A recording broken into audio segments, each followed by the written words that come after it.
ஹரியானா மாநிலங்களவை உறுப்பினராக தேர்ந்தெடுக்கப்பட்டிருந்த காங்கிரஸ் கட்சியோட தீபேந்தர் சிங் கூட நடந்து முடிஞ்ச மக்களவைத் தேர்தலில் ரோஹ்தக் மக்களவை தொகுதியில் போட்டியிட்டு வெற்றி பெற்றார். இதை அடுத்து ஹரியானா மாநிலங்களவை உறுப்பினருக்கான சீட் காலியாக அறிவிக்கப்பட்டிருக்கு. இந்த சமயத்தில் பாஜக காங்கிரஸ் கட்சிகளுக்கிடையே கடும் போட்டி நிலவும்னு எதிர்பார்க்கப்பட்ட சூழல்ல காங்கிரஸ் போட்டிக்கே வரலன்னு ஒதுங்கிட்டாங்க. சமீபத்தில் காங்கிரஸ் மூத்த தலைவரும் ஹரியானா முன்னாள் முதலமைச்சருமான பூமேந்தர் கூட காங்கிரஸ்ல போதுமான எண்ணிக்கை இல்லாததுனால இந்த தேர்தலில் போட்டி இல்லைன்னு பேட்டி அளிச்சிருந்தாரு. இந்த நிலையில தான் பாஜக காங்கிரஸ்னு இரண்டு தேசிய கட்சிகள் மக்களை ஏமாத்துறாங்கன்னு கடுமையா விமர்சிச்சு வந்த ஹரியானாவோட ஜனநாயக் ஜனதா கட்சி தலைவர் துஷ்யந்த் சௌதாலா காங்கிரஸுக்கு ஆதரவு அளிப்பதா தெரிவிச்சிருக்காரு. இது பாஜகவுக்கு நடுக்கத்தை ஏற்படுத்தியிருக்கு. காரணம், இன்னும் சில மாதங்கள்ல ஹரியானா சட்டமன்ற தேர்தல் வருது. 90 தொகுதிகள் கொண்ட ஹரியானா மாநிலத்துல ஆட்சி அமைக்க பெரும்பான்மையா 46 தொகுதிகள் வேணும். கடந்த 2019 சட்டமன்ற தேர்தலில் 87 தொகுதிகளில் தனிச்சு போட்டியிட்டு 10 தொகுதிகளை வென்றிருந்தாங்க ஜனநாயக் ஜனதா கட்சி. இந்த தேர்தலில் பாஜக 40 தொகுதிகளையும் காங்கிரஸ் 31 தொகுதிகளையும் வெற்றி பெற்றிருந்த நிலையில ஆட்சி அமைக்க தேவையான பெரும்பான்மை சீட் யாருக்கும் கிடைக்கல. இந்த சமயத்துல தான் மனோகர்லால் கட்கார் தலைமையிலான பாஜக ஆட்சிக்கு ஆதரவளிச்சாங்க ஜனநாயக் ஜனதா கட்சி.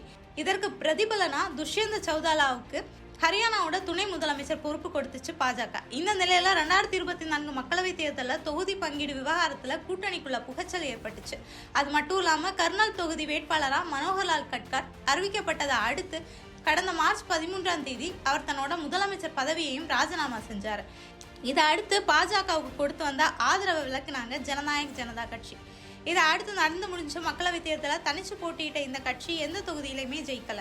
அதே சமயம் ஹரியானாவோட 10 தொகுதிகளில் நேரடியாக களம் கண்ட காங்கிரஸ் மற்றும் பாஜக கட்சிகள் தலா 5 தொகுதிகளில் ஜெயிச்சாங்க. இதை அடுத்து ஜனநாயக் ஜனதா கட்சி தன்னோட படுதோல்விக்கு 2019 மாநிலத்தில் பாஜகவுக்கு ஆதரவு கொடுத்தது தான் காரணம்னு தெரிவிச்சிருக்காங்க.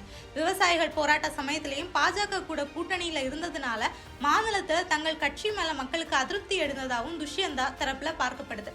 அது மட்டும் இல்லாமல் 2019 சட்டமன்ற தேர்தலில் 4.9 இருந்த வாக்கு சதவீதம் இப்போ நடந்து முடிஞ்ச மக்களவை தேர்தலில் 0.87% சரிஞ்சிருக்கிறதையும் பெரும் பின்னடைவா பார்க்குறாங்க அந்த கட்சி.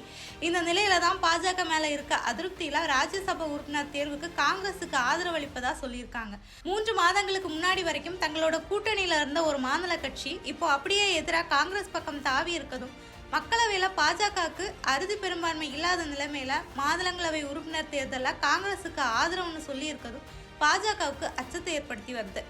அது மட்டும் இல்லாமல் 22 மாவட்டங்கள்லையும் கள நிலவரங்களை ஆராய்ஞ்சு கட்சி பொறுப்பாளர்களை சந்திச்சு பேசி வர இருக்க சட்டமன்ற தேர்தல் சார்ந்து கூட்டணி குறித்த முடிவுகளை எடுக்க இருக்கதாகவும் ஜனநாயக் ஜனதா கட்சி தலைவர் துஷ்யந்தா தரப்புல சொல்லியிருக்காங்க.